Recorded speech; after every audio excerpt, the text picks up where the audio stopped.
Hello, everyone, and welcome to another exciting episode of the Michael and Patty Show, otherwise known as MAPS, where we put the real in PEI real estate. How's Patty today? I'm doing quite well. Thank you for asking. You must be quite excited because we've changed locations today. Found out we couldn't get downtown to the waterfront because it's marathon day. So if you're new to PEI, once a year, I believe, in the middle to, I guess it's the third week of October, they have the marathon, which runs all the way down University Avenue into Brighton and then to the north. We actually have multiple marathons for different causes throughout the year. So if you're contemplating Prince Edward Island and thinking you're just coming here to retire and there's not a lot of things to do, that couldn't be further from the truth because there's lots of activities and events that are held every year here. If you're new to the podcast, the Michael and Patty Show covers Prince Edward Island real estate. We cover the general topic of real estate and everything PEI. We bring to you over 4 decades of combined experience in PEI real estate. We've handled thousands of transactions, and this is not about self-promotion. It's about transparency and just answering questions that are posed to us, either through our Facebook or LinkedIn group, which you should check out, or day-to-day meetings we have and conversations. Doesn't that pretty well put it in a nutshell? Yeah, and also real life situations that we encounter, we end up feeling, wow, this would make some really good education topic opportunities so that there's no one episode that's better than any other. There is so much information that you can learn, even just right down to proper home management and maintaining your property. We'll get started, but if you haven't checked out the new Facebook group, it's called Moving to Prince Edward Island PEI with Michael and Patty, I believe. And we've got almost 1,000 members just after a couple of months, and we also have a new LinkedIn group, which we started as well. Let's start the podcast by talking about these low-end spec homes that people are building. I looked at one the other day that was just listed. It looked like a reasonably nice home. It was probably 1,400 square feet, but when I looked at it, and I was looking at it more from an off-island buyer perspective, all they had was one tiny little single-car garage. Do you find anything wrong with that from a marketing perspective or what buyers might want to purchase? What I find is happening is builders are building for boomers right now. They're thinking, well, our aging population, they just want a bungalow on a slab, single-car garage. We're actually fulfilling that need, but I think they need to be fulfilling other needs, family homes, encouraging that here on the island. I think if I was buying a house or building a house, and I've done this in the past, I would want to add either a second or a third garage bay, especially if the house is smaller. The garage is going to make it look a lot bigger. It's going to be a lot more marketable. You're going to get a lot more money for it. And you're going to open up a broader audience. PEI is not big into garages, as you know. When I checked MLS for previous listings over the decades, less than half of the houses we listed, we being everybody as a member of the association, actually had any garage. And that I found actually to be a really surprising statistic, just to have it presented that way, because you don't know. Although I have had Islander clients in the past, they totally dismiss the value of their garage when they do have even a single-car garage built or added to their property, because they just see it as an above-ground basement, and they don't even use it as a garage. Speaking as someone that's dealt with a lot of off-island buyers, everybody wants a garage, but I tell them all the same thing. Do not include a garage in your search because you're going to get rid of more than half of the inventory typically. If you want a garage, build one. So if you're coming to the island searching for something with a garage, you're probably losing out on a lot of opportunities when you could just add an attached or a detached garage. Well, I will say, as much as you say that, so I, many years ago, had a buyer, and this was a decent-sized property in Charlottetown that it was over 0.3 acres. I believe it was 0.37. And there were plenty of room based on setback requirements for there to be a garage built on this property. And the city of Charlottetown wouldn't approve his building permit approval, the buyer, because it was a condition of the sale. So therefore, that seller lost that buyer due to the province rejecting the building permit application. So be mindful not to just assume every property would be able to have a garage put on it.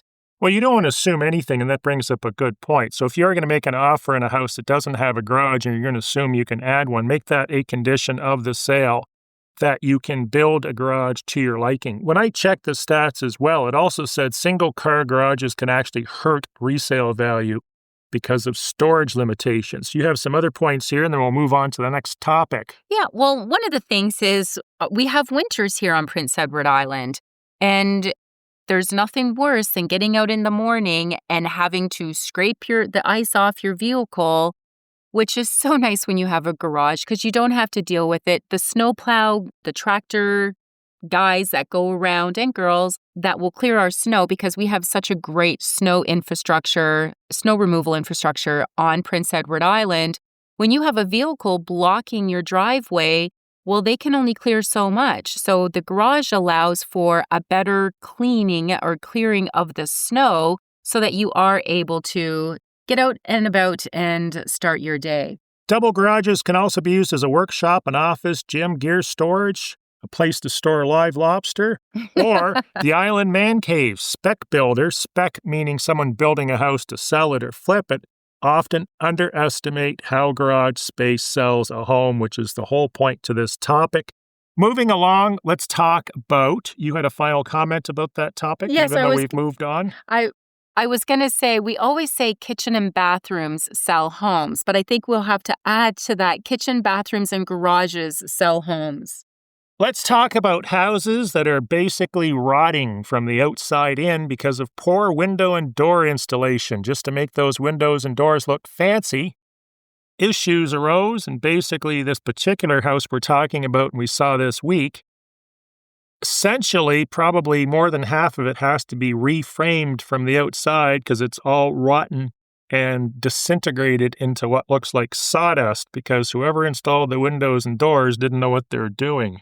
Yeah, so it was, I guess, something that they had done around 2000 on Prince Edward Island, give or take. And I don't know when the last, or if they're still doing this. So please beware.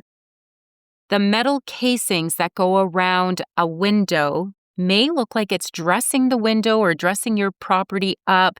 And it seems like a great idea. But unfortunately, what has been learned this week in our lessons this week that we've come across is they're the worst things to do while you're building or constructing. This particular house was built in 2001, and when the siding was removed off of it, it ended up presenting a house that was 100 to 200 years old. In fact, probably them have better walls than what this, unfortunately, 24-year-old home had.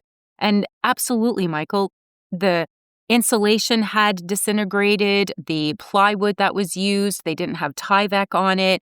I feel so bad for these homeowners that are now having to wall by wall basically rebuild the external structure of their home. So basically what happened is this builder, which is probably their first house they've ever built by the looks of it, installed the windows, didn't use enough screws, there is no Tyvek siding, there is no that sticky plastic stuff that sort of goes around the corners of where you put the window in. There's no foam injected in and around the window.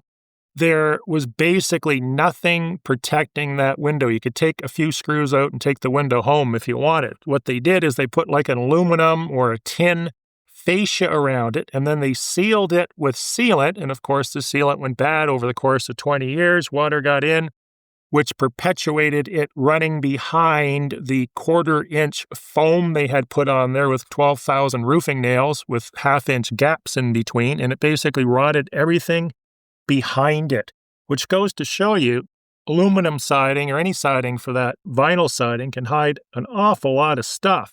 So how, and this is the question I had for myself, how do you prevent this if you're looking for a house and you want to know that your house basically isn't rotting from the outside in, and the insulation really isn't disintegrating, it's settling because it gets filled with water and mold and that just clumps up at the bottom. But what I figured you could do, and I haven't tested this, is you could use a thermal imaging camera in the winter to look at the walls, and the walls would show you where the insulation is non-existent. And the other tip that you had is you almost get like a white phosphorus mold appearing on the walls as well that are exposed to those cold areas in the winter. Yeah, so check your walls that, for this particular example, that are underneath a window, because that's where the rot was.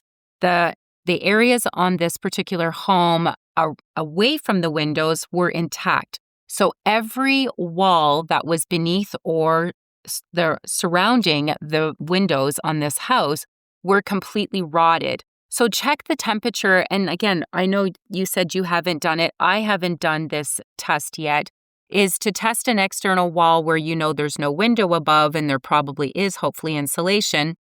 And then check the temperature underneath the window itself in a few areas, because like you said, it does clump. One of the things that was brought to our attention while we were looking at this house was, and the red flag for the contractor was that the conduit for the electricity was bowing away, which meant it lost its connection or contact with the wall joists. And that was the first red flag. Now, this particular property owner, because someone's going to say, well, how do you know? Well, they knew they had a little bit of rot, maybe around the doors and stuff from, again, garden beds going past your siding. They should not be. You should have a nice concrete trim all around your house. And that was a red flag for these property owners, that we know we have a little bit of dry rot around the sheathing at the bottom. So they had called in, they wanted to get that tightened up because that is just an entry hole or portal for rodents to get in during the winter, which was the issue for this particular family, not realizing what they were about to discover and unveil. So I've been asked that quite a few times this week, Michael, by people going, well, how did they even know? How did they find out about this? That's how they found out. So from the outside, you're looking for bulging siding, which probably has rotten or non-existent framing behind it, because now there's nothing to hold the siding to the wall. Soft trim, and as Patty said, more concisely, wood should never touch water, particularly gardens. It looks nice, but don't pile it up against your house if the wood's being exposed, which in this case, because the house was also, to add to matters, built too low. So there's really didn't have 6 or 8 inches above the dirt. It had like 0 inches. It was actually below grade. Yeah. So if the house for this particular conversation that we're having right now is if the windows have the metal casings, the steel casings, that should be a first red flag, something that you'll want to do further due diligence on. I know when you're looking at houses, you're not allowed to just go out and say, I want to rip the siding off of this You house. can stick your hand underneath it at the bottom, particularly around gardens. And again, a low-lying window. And look for spray foam, because that's usually what people do first when they incur problems with rodents and stuff, is they start filling everything full of spray foam. That's actually a really good point. And insulation, if you see little pieces of fiberglass insulation or whatever, chances are you already have rodent infestation. Yeah, or the little, because of the foam external sheets that they put on, rodents will start to chip away at that, the styrofoam, and you'll see the little balls around an area of your home. These are all red flags that this is where the rodents are probably getting in and you have a rot issue. How many times do you get people emailing you, potential buyers, looking for PID or property ID numbers? Quite often. I just had another one last week, and I thought to myself, what utility can I share with them so they can look up these PID numbers themselves? Because albeit they are on the MLS cut sheet, they aren't on all the sheets depending on the version that your agent supplies with you. So to look up the PEI number of any property by entering a civic address information, you got to go to the Civic Address Information System. Sorry, this is a government title. I've put the link on our Facebook group, so if you go there, you can just type an address in. It will tell you the PID number, and it's really important to have this PID number because it allows you to do tons of different research, including bringing up maps, making sure you're buying the right property, making sure there aren't any other properties around it. that should or may be included and aren't. What else, Patty? I think it's a great tool, and it allows the buyer, the potential buyer, someone that's interested, to do some further due diligence. It also tells you waste pickups, and it's a great platform. And like you said, it's free and it's available. And coming up, I know you've made your one post, Michael, with regards to that link, but on a Toolbox Tuesday, there's going to be a post of all the free sites. So if you're a buyer looking at, again, doing your due diligence and where do I find some further information or verify, because sometimes like realtor.ca, I get this question asked quite often. It doesn't say the acreage. It'll say, because it's clumped into categories, 0 to 0.5, 0.5 to 0.99, 1 to 2.99. So they know somewhere in there is the size. They just don't know. This is a great tool to narrow that down so that you can be in control of your property search, as well as once you know that information, highly recommend, and it will be on the list of free services on Toolbox Tuesday, is use Google Street View to view the home. Use the tool to drive down the street, check out the property, see what's close in the area. It can save you so much time, because I still can't believe, Michael, to this day, people will, while they're booking appointments and showings, will end up saying, I had no idea that was, next door, or they had some really, and this is something I just encountered in the last month, these outbuildings, it looked like an old rundown Santa's village. They must have had about 20 little sheds all over this property, which was just a no-go for my client. Our next topic here is young people that take advice from other young people that don't know what they're doing and are renting. Yeah. So the situation is this: you have a young person that has probably saved up some money from working hard, or maybe they've inherited some money. They have money to put down on a house. And of course, they consult with all their wizard friends and geniuses, and they talk them out of it, telling them what a horror story homeownership can be. The roof needs replacing, and that's $7,000, and there's a hole in your driveway, and your window leaks, and the plumbing needs replacing, and a toilet seal needs to be fixed. Oh, the luxury of renting a property for the rest of your life. You're given the advantage that at the end of 20, 30, 40 years of rentalship, you'll have a pile of receipts and no equity. So what do you say to young people to try to talk some sense into them? Because in this particular case, they listened to their friends, didn't buy a house, and 10 years, 15 years later, that $100,000 house is now $700,000. Now they can't afford to buy one. Yeah, and this is real life situations that we encounter. This particular person that we are referring to is now in their 30s. They have been so responsible and diligent with their money and saving a little bit off of every single paycheck and making sure that, they are in a financial position, which they were 10 years ago, to make a property purchase. But because their friends couldn't understand, or they were not knowledgeable in home ownership, despite having older people around this person saying, yes, you can purchase a home, they decided to listen to their friends around them and made their decision based on that. These individuals still to this day don't own homes. This particular first-time home buyer who is now feeling stressed and overwhelmed because things just seem out of their reach. The best time to buy a house was probably yesterday, but today is just as good, and you need to get yourself into the real estate market. It might be a little bit tight. A lot of parents are helping, or grandparents, kids today, just because of that gap based on what they're pulling in as income. We have so much excitement going on here today with the marathon. We've got so much support out there. People are honking horns and shaking bells and providing drinks, and it's just a really fun day. So if you can hear that going on, there's lots of energy where we are today. Next topic, Michael. Let's talk about Debbie the Downer. The glass is always half full. So our Facebook group, there's a comment from somebody out of province, and what he or she said is, there's no money to be made in PEI. Of course, they're going to amend, oh, there's no jobs and things are so sad. What a bunch of crap. There's more opportunity in the Maritimes than you could possibly ever believe because you have no competition. Way back when we had Yellow Pages, just as an experiment, I opened up a Yellow Page here to look for plumbers, and there's basically a half a page of plumbers. I looked at the same phone book at home. I'm from a larger city in Ontario, not that large, but there's 30 pages of plumbers.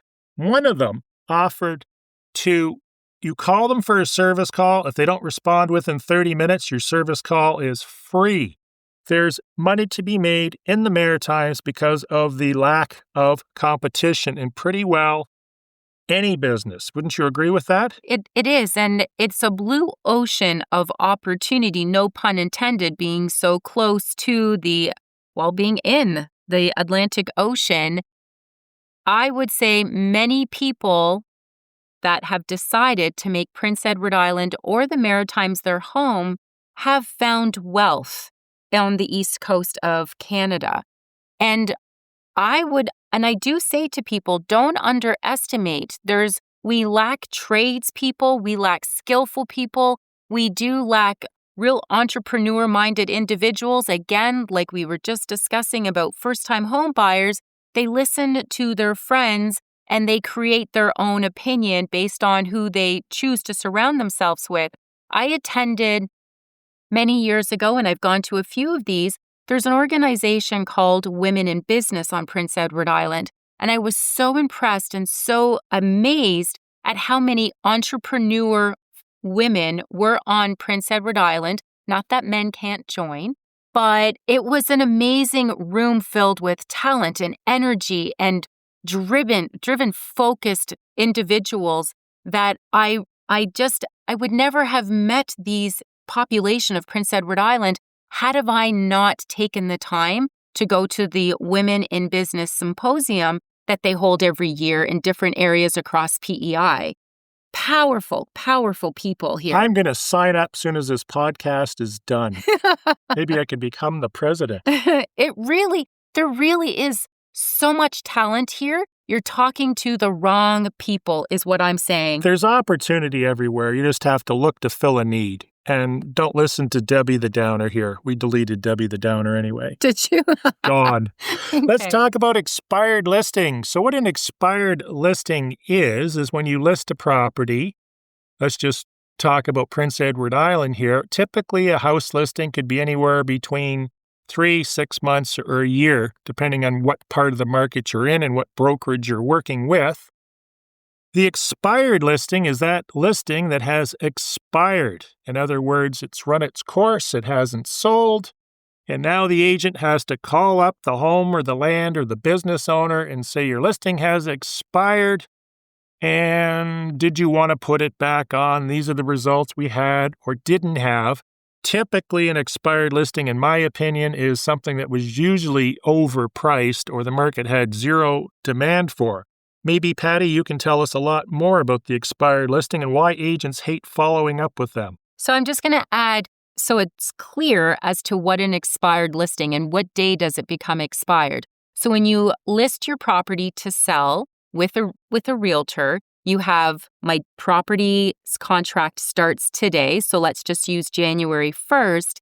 And on, say, June 30th is the contract deadline because every contract needs a start date and when are the terms done? When am I no longer bound to this contract agreement? So for this example, let's say June 30th. So June 30th at midnight is when that's the last official day of the contract. 12:01 on July 1st, that property now appears on the MLS as an expired listing.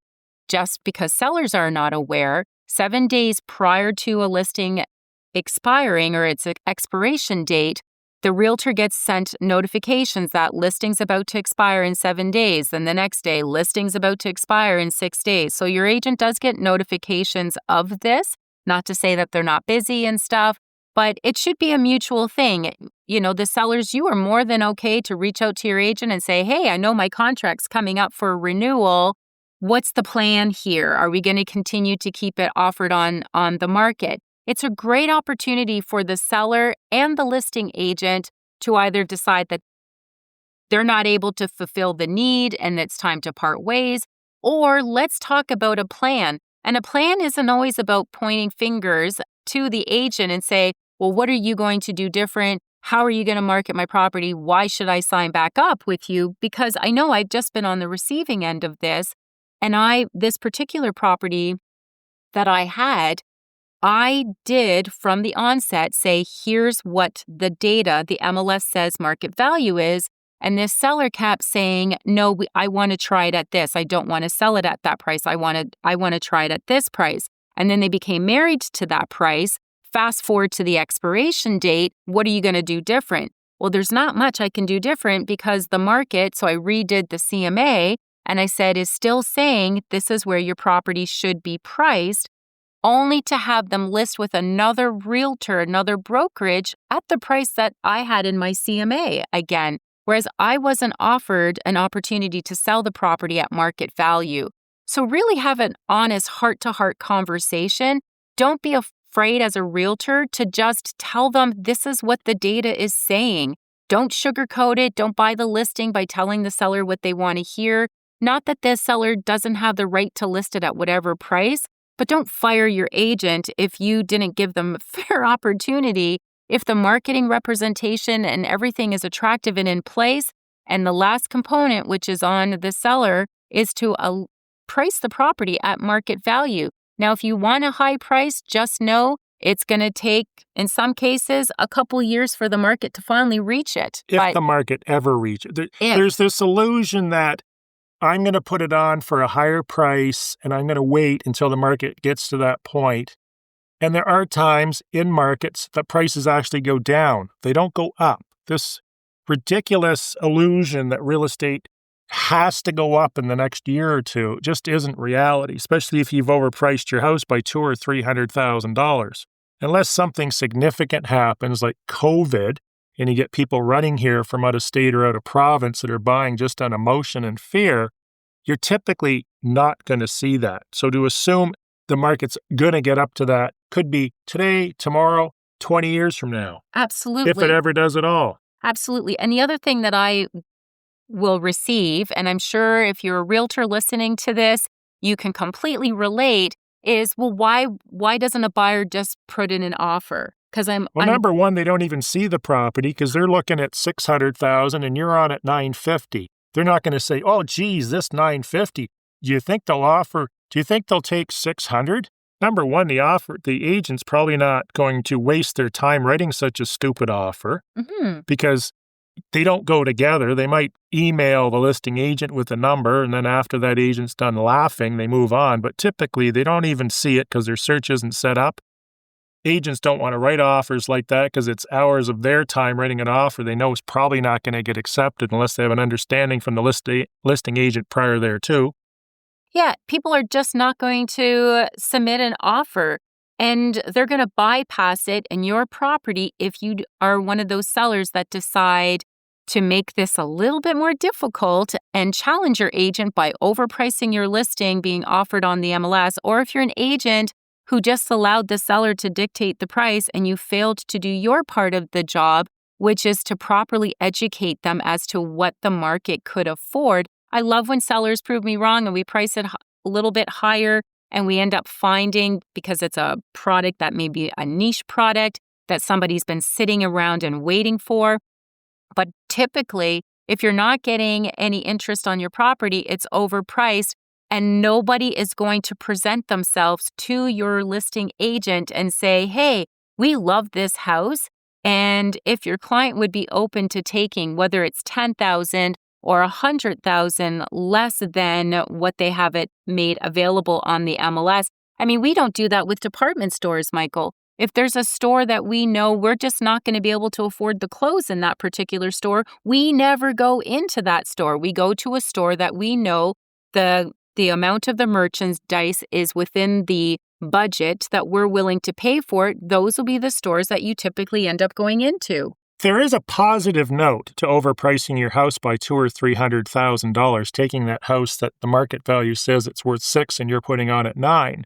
You're probably going to get a lot of thank you cards and gifts from your neighbors because you're helping them sell their houses, because you're creating almost like a false market reality, because people are looking around. The consumer says, well, that's worth $900,000 and this is worth $6,000. We're going to buy the one for $6,000 because it's a nicer house and we're saving $300,000 off the made-up number. Yeah, 100%. Let's talk about the blue toilet tablets and how they can become fun in your house. This was something Patty and I tripped over this week, had no idea, but it's actually a thing, and it has to do with the blue toilet tablets you put in the bowl to make the toilet water look pretty and blue. Yeah, and you assume that you don't have to clean the toilet as much. It does its little swooshing job, and allows for a better toilet experience, I guess, if you will. Visually. However, it's actually very problematic and what it can end up causing, because it does cause problems with your toilet. So what happened in this particular case is one or more toilets in this house that they just started using these blue tablets ended up leaking between the basin and the toilet. So in between the two pieces where they connect with the little bolts, the seals had actually been destroyed by the blue liquid and it was leaking outside the toilet. The plumber said, don't use these anymore, fix the toilets or replace them. The day moved on. So be cautious, do your research. Let's talk about realtor price reduction banners. Well, can I just add one more thing to the blue tablet topic? So if you have the blue dye in your toilet, and you're wondering, well, how do you even find this out? You're going to have to look in behind the toilet because it's tucked in behind and it's just stripping along the backside. If it's bad, you're going to start to see it pool on the floor. But the best thing to do is just kind of check in behind, look where the tank connects to the toilet base itself. And if you see any blue, if you are somebody that uses these little blue pucks that drop into your tank, that's where you're going to end up noticing the blue dye coming out. This week I received an email and the query was basically asking, why was there a reduced price banner on a listing on realtor.ca, which should be your one and only source for listings in Canada? And then they said a few days later, the banner disappeared. Now, I haven't had a chance to do a lot of research or experimentation on this. I was going to do this, just reduce the price by $100, let it sit for a week and see if the banner disappears. But what I told them is, I don't know much about this. This is apparently a new feature of realtor.ca that will put a price changed banner on the listing. And basically, I assumed what might have happened is the agent or the home seller emailed CREA, the Canadian Real Estate Association, which has the power over this, to remove the history from the property, remove the banner, because as we know, what does a price reduced sign really mean? Overpriced to begin with. Right. So I don't know if that is temporary, if that banner is going to disappear on its own or it's going to be there forever. But we will do some future research on that. It does make sense, though, to have as a default the price change banner only to last or sit there for 7 days. And I wonder if you could adjust that. And it's not something CREA or our association here on Prince Edward Island has informed us of. You can have a price change banner. It's no different than putting new price on your real estate sign sitting on your front lawn. Do you want that sign up there now for the next, 2 months or 6 months or a year? Or do you do the price change banner, leave it up for a week or two, then you take it off because those who are regular traffic going by your home, they already know now based on the sign that there was a new price. Get that banner taken off. And it may be the same situation on realtor.ca, but you're right, we need to look into that. Renters are going to love this next list. This is what you're going to have to do with your house when hopefully you're experiencing massive equity increases because you're no longer renting. These are the things that you have to maintain or should look at on a yearly basis, Patty? Yeah, well, I was going to say, and if you're a first-time home buyer and you're wondering, we advise to have a home inspection because it is your to-do list and it does allow you to feel like you've lived in the home already for 1 to 3 years because they typically offer a great list of 6 months. This is the maintenance you want to do, 1 year, 2 years. Most home inspectors have that as part of their report as a to-do list. We are today going to provide you own your own home. Let's say you've owned it for a year or 5 years and you're still trying to navigate your way around, how do I properly maintain this house? Here's the list of things to do. First thing is your air exchanger. This is one of the most neglected items I find in a house. When we have a property listed, it is something that I mention with my sellers when I am listing the house, that they may want to look at it, but I find most sellers don't listen. So the air exchanger, depending on the make and manufacturer, and you can Google all this stuff, I'll just give you my guidelines off the top of my head, is probably every 6 months, and you just take the cover off, you vacuum the bugs out and whatever, the debris, you take the filter out, you submerge it in water. There's usually 3 filters, input, output, and the main filter. So you're going to look at that. And then the second thing is your dishwasher. And what do you do to clean that and how often? So the dishwasher, there's a filter inside, and you might be able to offer more information on this, Michael, but every 2 to 3 months, the dishwasher filter should be cleaned. Yeah, 2 to 3 months is the interval, and it depends on the dishwasher, but in the instruction manual that most people throw away when they install it, it will tell you how to take it apart. Usually you're taking little twirly sprinkler jobbies out, you're taking the filter in the bottom out, and there's usually a casing around that. You clean it all out, put it back in, and Bob's your uncle. Because if you don't, or you buy a house that has a dishwasher and you're all excited, you don't want to look in there. You don't want to look in there because there's going to be some really disgusting black gunk and everything, and that's going to go on your dishes. So how this list came up is I actually just ended up replacing a dishwasher, and there is like a black tarry goo as well as what looked like paper mache remnants in the filter. So all your water that was cleaning your dishes was being filtered through all this goop. And as we should know about filters work great when they're new. But as time goes on, you end up filtering your liquid through debris. Yeah, absolutely. And whether it's an oil filter on a car, a water filter, an air filter, that's what you're doing. That's why we're cleaning the air exchanger, the dishwasher. And the other thing, of course, is eaves troughs. Right. And that's usually the wife's job. You get her up on that ladder with the pressure sprayer and get her to clean them all out. Oh, Michael. Yes, eaves troughs are also neglected. We see quite a few of them every year that have little gardens growing out of them. They've got some flowers. Maybe I've even seen a dandelion growing out of one year. Please don't neglect these. That, again, is your property system to properly drain water, hopefully away from your foundation, preventing any water issues. Furnace, boilers, propane. I didn't know this, but you told me the other day, a few weeks ago, that even the propane on-demand, bolt-onto-the-wall boilers need to be maintained. And I would have thought it's propane. It's like natural gas. You don't have to do anything. You bolt it there, leave it there forever. No, they definitely need. I have a propane boiler, and it is new to me, in the sense that it was installed in 2021. And I have to get that cleaned every year due to just filters getting dirty. And I was a little surprised. I just thought they were coming in and doing a little bit of quick maintenance. But the gentleman, then we have a great guy that does furnace maintenance and cleaning, ended up bringing this to my attention that I missed a year and it was not a good thing. So don't neglect just because you have one of these newer ones. Even heat pumps as well, it should be on this list. Any kind of heat source system, heat pumps should be cleaned every year. You just installed a brand new heat pump in 2025 and you think you're good for a few years. I am going to tell you that is wrong. You should put on your calendar, if you've installed a new heat pump, January 2025, it needs to be cleaned and serviced January 2026.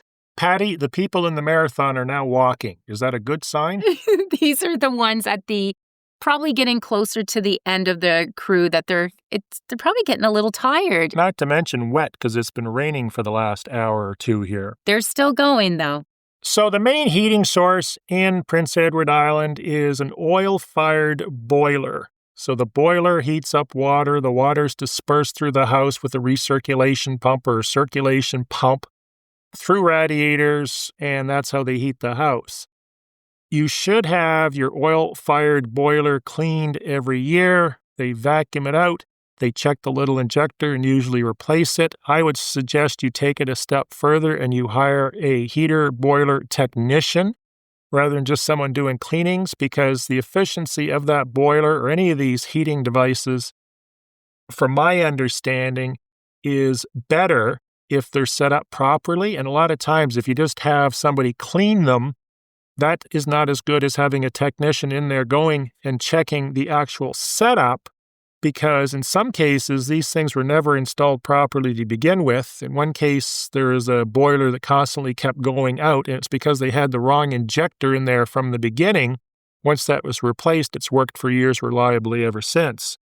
Next is Central vacs. And I think we should include central vacs and laundry vents, because it's the ductwork within your home that you just dismiss. You don't clean central vac ducting. Well, you just empty the thingy. Are you sure you shouldn't get that kind of cleared out? Yes, I'm sure. Okay, so just empty your tanks. Empty the central vac canister, because a lot of them are left for years and are beyond full. So you're going to empty that. And then going to your subject, we're talking air exchangers, otherwise known as the trade name Venmar, and laundry vents, which need to be cleaned. And we actually mentioned that, 2,700 fires in Canada as a result of dirty laundry vents on the last podcast. These need to be cleaned as well, and there's companies that can do that on a yearly or bi-yearly basis. I believe they recommend yearly. Yes, and just be mindful of, and you want to, if you're looking, is my home a home that I should have done just once a year or twice a year? Look at how long the ductwork is exiting the house and your usage of the dryer. So if you're a family and you've got 20 plus feet of ductwork trying to find an external wall, you might want to look at doing it twice a year, keeping that clean. And this is a job you can do yourself. You just jam your leaf blower down the laundry vent, fire up the gas motor, and away you go. I don't know. Save yourself a few bucks and cover the whole neighborhood in fluff. Windows. Check windows for mold. Yeah, it's a great thing. Make sure you're setting your air exchanger, if your home is equipped with one, to the proper settings based on whether it's summer or winter months. Many people they don't know how to use them, so they don't turn them on, or they use them incorrectly. If you're not sure, when you have somebody come in and maybe service some of these systems, it's a great opportunity to get a little bit of an education lesson or session in, or look up the user guide or manual for your particular model of your air exchanger and get that properly serviced and make sure you know how to use it. And a bit of a preventive maintenance thing, we mentioned this earlier, is look for white or black mold, which usually indicates there is a problem with insulation, and it can also be a hazard to your breathing health or air quality.